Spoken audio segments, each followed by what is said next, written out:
What is up, you guys? Welcome back to Tidal Gardens.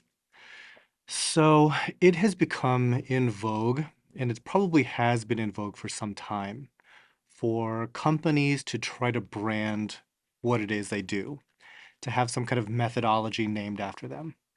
And to be honest, I kind of hate it.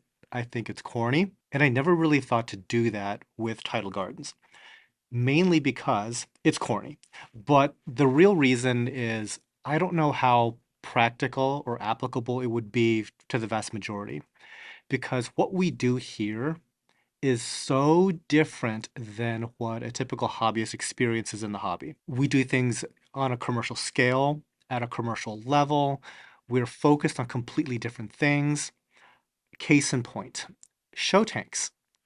We have them, but they are easily the most neglected aspect of our entire facility. It's practically a joke that we have them at all because we're not a retail store. We're not open to the public. There's nobody to show these tanks to, these show tanks, right? Even the staff here, even myself, we hardly pay any attention to them. We don't even look at them most days. The idea that we have show tanks at all, it might have made sense if you consider the YouTube channel, creating content around them, and to some degree we did, but that's really not a whole lot, and certainly not a lot of justification for dedicating so much space and volume to these things, right? Again, our focus completely different. A lot of the really valuable lessons that we learned here might not apply to you guys at all. These are commercial scale lessons. The difference between something that works on 100 gallons simply might not work on 5,000 gallons and vice versa, right? Something that's very helpful for 5,000 gallons might be complete and utter overkill or just the wrong way to even approach a problem on the smaller scale. Having said that, it would have been super easy to be, okay, branding and methodology is corny and a video, right? But a much more challenging thing to do is to actually to sit and think about what it is that makes this place what it is. We are not perfect. We have a lot of room for improvement, in fact.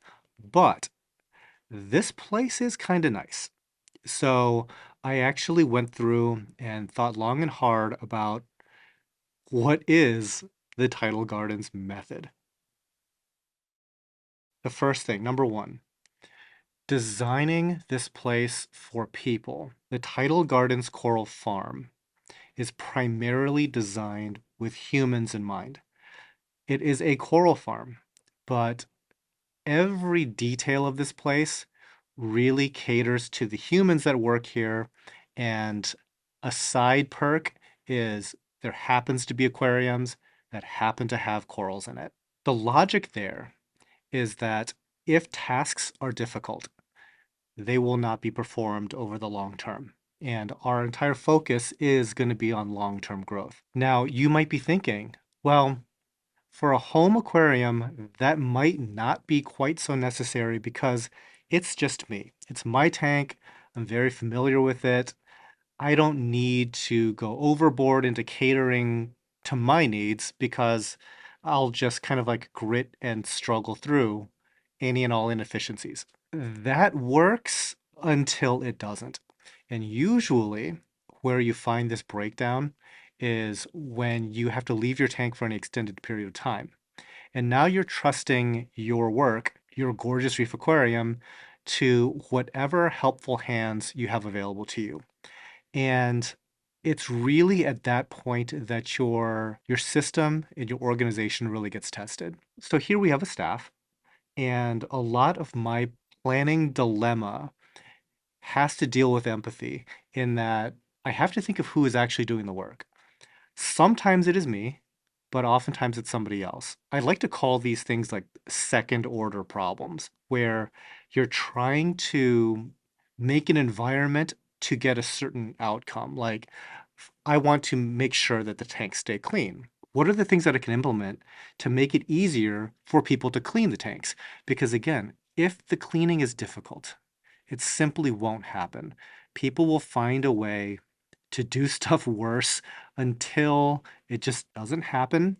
and you don't end up with the result that you want. So I've got to think about things like how wide are the aisleways? How big are the workstations? Because believe it or not, most of the time that people spend here is not in aquariums, but it's at workstations. So, how big are those? How close is the closest sink to the workstation?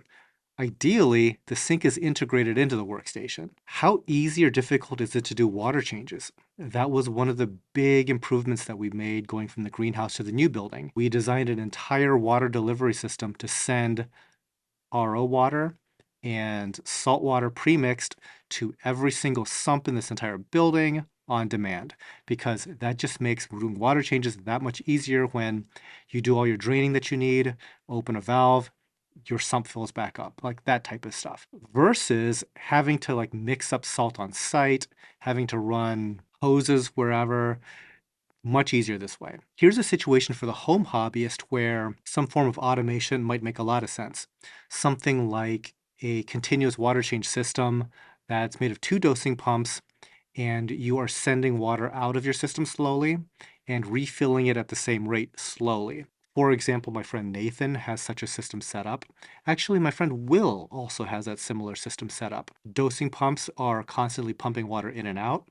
And I think in the case of Nathan, he might be like 15 gallons a day or something like that. It's a sizable volume that's constantly getting changed. Also, random things that pay huge dividends, like labeling everything. I once saw somebody's aquarium and they had just all kinds of stuff labeled. Stuff that would seem super obvious, like you should know where your scissors are, for example. I don't know if you need to like have a special spot for scissors with a label, but again, that kind of goes to the point. It's not always about you. Sometimes it is about a neighbor or like another friendly hobbyist that's around that's going to like look after your tank while you're on vacation. All this stuff really makes your entire operation more robust. So that would be the first thing. Like always think about the people taking care of the tank. Obviously, a lot of that time it's going to be you. But then again, what's wrong with making your job easier, right? The second thing in the Tidal Gardens methodology is a real focus on capital and industrial quality stuff. I've been doing this a really long time. I pretty much had to start using stuff that was basically bandaged together. It was just whatever we could afford at the time.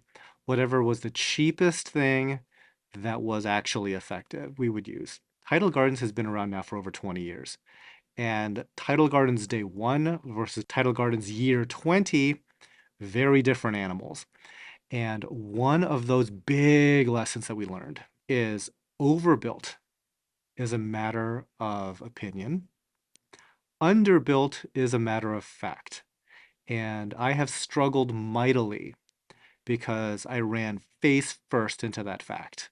Like something just simply was not good enough, especially when you're trying to do something at a commercial level. It is one thing to have a smaller system, maybe let's say 10, 15 gallons, and you want to do every little sketch DIY project imaginable to save money. I get it. Most, if not all of us, have been there. Those types of things on an industrial commercial level are recipes for absolute calamities. And we have, at one time or another, lost an entire building worth of stuff. For example, I believe it was in 2007, we struggled through a blizzard. And by struggle, I mean we lost heat in the entire building for 3 days. There was so much snow that I could not get to the building. I was actually visiting my parents at the time, and the snow was, I think, 3 feet. Sure enough, the heating system failed, and we lost everything in the entire operation. Everything was dead. Yeah, stuff like that. Nowadays, it would require a heck of a lot more than just 3 feet of snow to shut down this operation. But it's things like that. And there's choices that we've made, like we went with like Schedule 80 plumbing. That is not because Schedule 80 performs better with pressure than Schedule 40. We are not running pressure on a drain line, right? But the reality of the situation is stuff gets banged around a lot here. And I need to make sure that whatever plumbing that we do have, it can withstand the impact from a ladder falling on it. that type of thing. A lot of times, hobby grade stuff is perfectly fine. But once you experience the professional grade stuff, the industrial stuff, you're probably going to have a harder time going back to the hobby stuff. So, for example, commercial grade skimmers made by MRC, it's a different animal, completely different animal.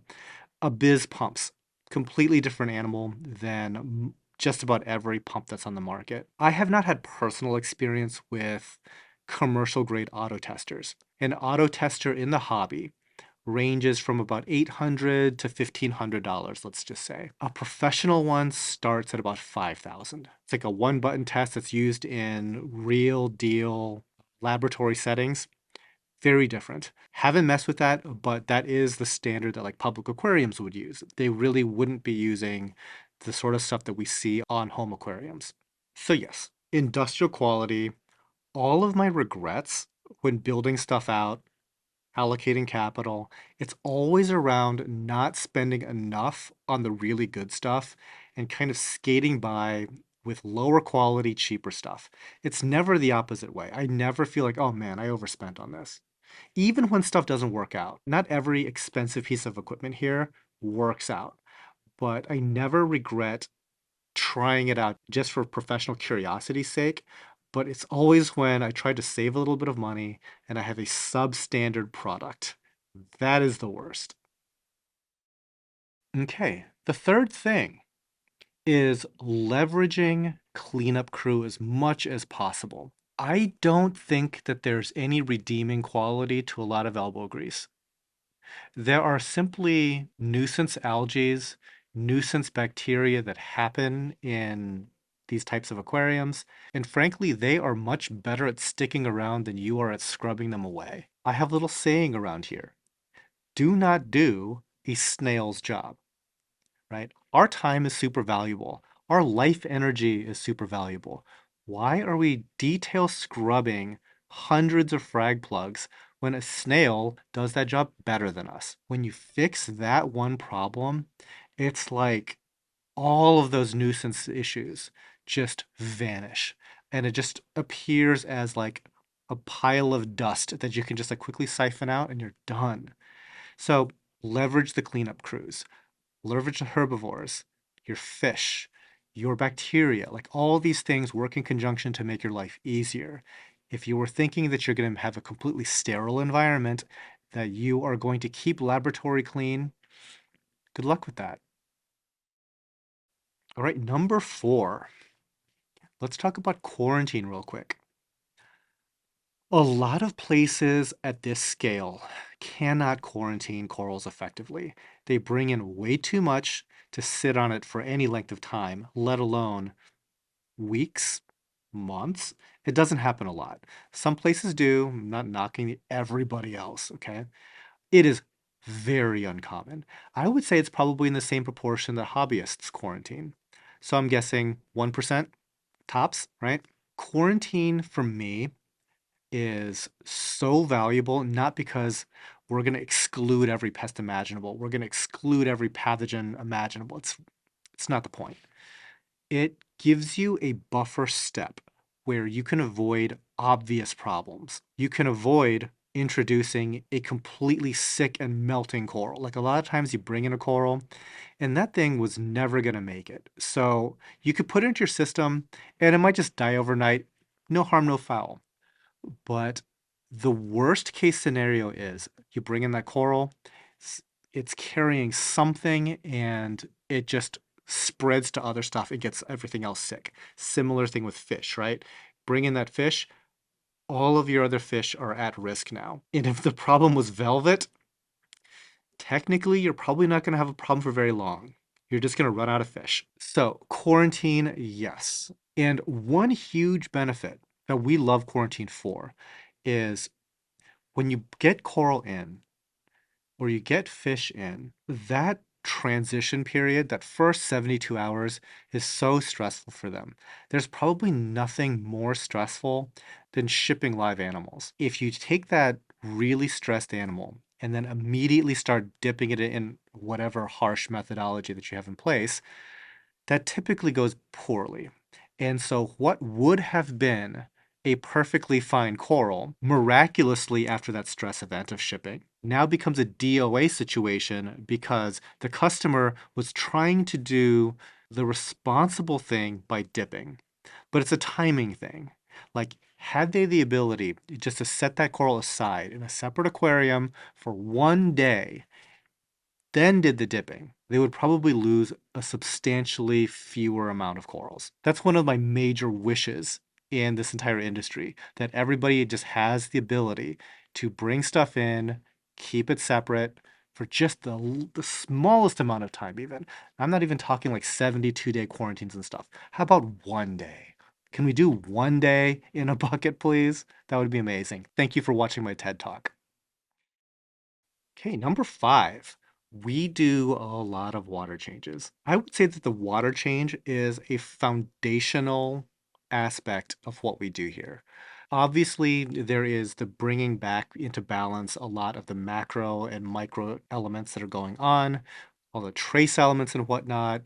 You're diluting any kind of problematic existing stuff in your water, perhaps heavy metals, who knows what you have going on.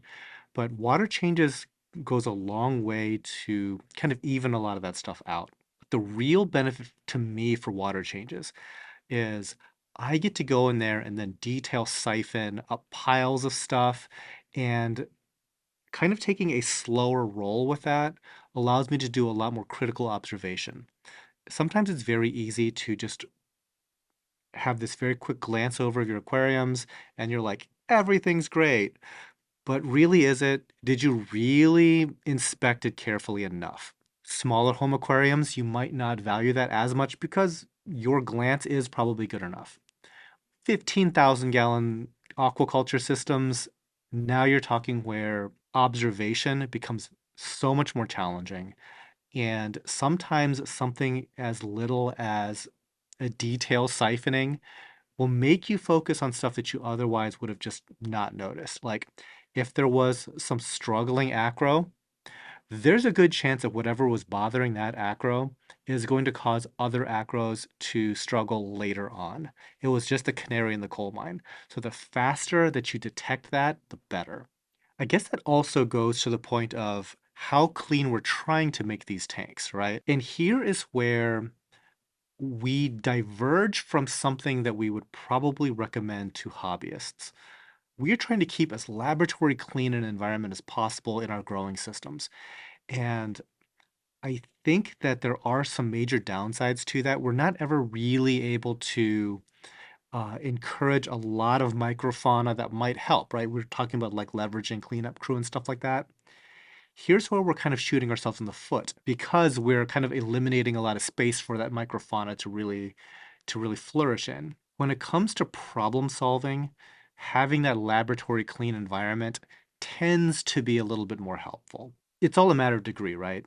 We're leveraging the cleanup crew as much as possible, but at the same time, we're trying to keep things as clean as possible. There's plenty of home aquariums out there, and you might have like that 3 inches of detritus in your sump and it's working out great for you. Go off. But here, we have to do things a little bit differently. And again, that kind of ties into the water change thing where we're constantly siphoning up piles of detritus.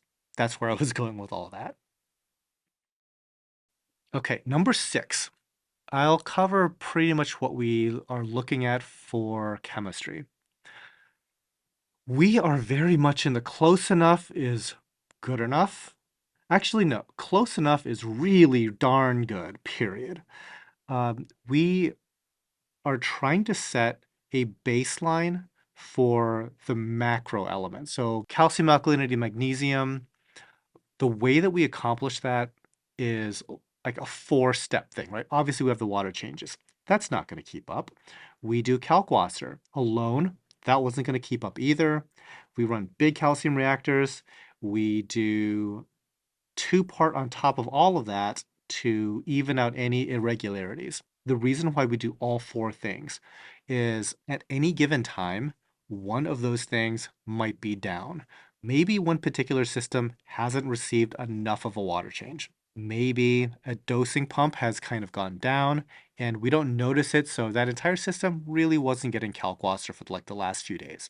Perhaps a calcium reactor has run out of CO2. maybe the effluent line got clogged. So effectively, that calcium reactor was not running on that system. And at the very last stages of it, maybe we just ran out of soda ash. And it's going to take one more week for us to get that in, mix it all up. Who knows? There could be a lot of different reasons, but we have four different things that, in theory, would pick up the slack for all the others. And again, it is just setting as stable of a baseline as possible. When it comes to trace elements, we do the whole ICP thing. We're also testing for certain trace elements manually, but largely our strategy there is to make sure that we A, are dosing it, and B, to try to get stuff off of zero. We're not really trying to hit any particular numbers. Obviously, we don't want to overdose anything, but getting off of zero for us is a victory.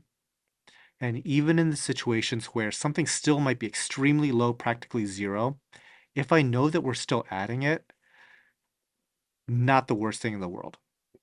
We probably still won't try to chase a number, but just knowing that it is bioavailable because we are adding it, good enough. And good enough on this scale yields great results. Number 7, this one is not particularly system focused. It's more of a mentality. We have to be open to new information when it arises. It is so tempting to kind of like rest on your experience when you've been doing it as long as many of us have. I've been doing it for over 30 something years. I've seen a lot of things come and go. I've seen a lot of trends that came, turned out to be either not particularly effective, in many cases, downright stupid. So I'm always hyper skeptical of like the next thing. Like there's all kinds of discussion, and this is kind of amplified a lot with social media and online discussion forums and like Facebook groups and stuff like that. But there might be like some new little nugget, and it gets amplified because, frankly, people that are newer to the hobby kind of glom onto this information like this is like the next big thing. What do you mean you don't know such and such new thing? I'm such a good hobbyist. No, chances are you've kind of latched onto a dumb fad and you're going to really regret the receipts come, a year or two from now when nobody does that thing. That is something that happens throughout the history of this whole hobby. It'll continue for the rest of the end of time. But we have to be open to the possibility that there are better things that come down the road and to at that point test those things out and implement them when we can if they are actually difference making techniques. I mean, changing your mind about something when you've received new information is not weakness. And also stubbornly holding on to your past beliefs in the light of new and better evidence, in the contrary, is not the flex that you might think it is. So again, keep an open mind, be a little bit skeptical, and try to verify everything. We like to try new things all the time, which brings me to number 8. How would you go about trying things all the time? Because this was something that we had struggled with for ages. Our systems are enormous. There was a time when our smallest system was about 1,000 gallons, the smallest system. And our biggest systems are about 2,500 gallons. We didn't have the structure in place just to be like, oh, sure, let's give this random thing a try. Anytime a company approached us to try their product, I always had to be ultra conservative on that because it's like, listen, you are just giving me some product to try, but you're actually asking a lot because I have a lot riding on this. And for me to just test out your stuff, if it goes poorly, which certain products can go poorly, there's an enormous amount of damage that could cause. Luckily now, we are implementing some smaller systems where we can be a little bit more experimental and we can do it in a much more controlled fashion where we're really only changing one variable at a time. It's kind of a mistake that a lot of people make is sometimes they're very eager in trying to take in new information, take in new techniques, and sometimes they just batch test stuff. So whether it's different types of products, whether it's different equipment and methodologies, they just go nuts and then they change five things. And maybe it got better, but now you really can't pinpoint which one of those five or a combination of those five was the thing that led to success. And you might be just doing something that's either unnecessary, unnecessarily expensive, or in the worst case, actually holding back the other things that were working. So if you are experimental, we are experimental, try to only change one thing at a time. Okay, this is definitely a core tenet of the Tidal Gardens method. That Tidal Gardens method. This is the ninth one. It is share information. That's what we're doing here, right? We've got a website where we go in depth into all types of coral care and reef aquarium topics. We obviously have this YouTube channel. It was actually kind of funny because the reason why this popped into my head at all is because I forget exactly what spurred on this conversation. But at one point, the person that I was talking to said, "Hey, just to give you a heads up, I know that you talk to and work with so and so. Be very skeptical of this person." So we're already getting into salacious drama, right? Don't trust those people because those people are in it for themselves. And I think that they're just going to try to steal whatever information they can from you and then do their own thing. And I was like, okay, well, that sounds very dramatic. But you do know that I have a YouTube channel where I go into excruciating detail about how I've done everything here, right? You don't have to like be in and around here to like glean tips and information. That was never the secret sauce. There is no secret sauce. The challenge to all this is multifaceted. It's a huge capital requirement. It's insane amounts of planning. And even when you've planned and spent, actually executing on what we've done here, not that easy. But getting that information, that was not the secret sauce. So we share just about anything that we think that the audience would be interested in hearing about. I would have to say that the benefits that I've gotten back from sharing all this information is tenfold, 100-fold more than what I've actually given. Let's be honest, the only reason anybody knows who the heck I am is because I have a public figure on YouTube. It has nothing to do with the fact that I actually have a coral farm. The 10th and final thing that I thought of as far as like what we do as a method kind of is like chill out on trying to make every coral happy. Not everything here is doing well. I would say that 99% of it is because corals are adaptable.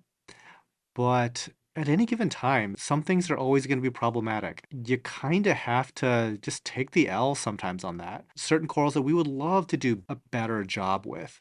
And you kind of have to realize that we have systems that are very homogenized, and we're throwing in a lot of animals that are from completely different regions of the world, completely different oceans, completely different care requirements, and they all kind of have to adjust down to like this median reef setting. And most of them will do okay doing that. They're adaptable. And we are doing a pretty good job at creating that environment, but it's just the wrong environment for some corals. In order to make that 1% of the corals happier, you're now throwing off the other 99% potentially. In some cases, we just will struggle with this tiny minority of corals. We have to be okay with that. We're always trying to get better, but racking yourself into like this anxious mental state really isn't doing anybody any good. Certainly not the corals. Give yourself a break. There are certain inhabitants that they just might not be for you. But that's not to say that they might not be for you in the future. There was a time, believe it or not, where we were not able to keep zoanthids or acropora alive. Can you imagine, right? But now, like We have tons. We're growing out of the water practically. We are accepting challenges on the ones that are the fringes, but be patient and improve slowly. It's a marathon, and over time, again, as you learn and implement better methodologies, you will likely have success. All right, guys, that does it from here. Hopefully, you didn't find this topic too corny because, again, I think that branding any kind of method is inherently corny, but I think there are some nuggets in there that will be helpful for both the home hobbyist and if you have a side hustle or a full grown business, hopefully these things will help you grow. Anyways, that's it from here. Happy reefing. Take care.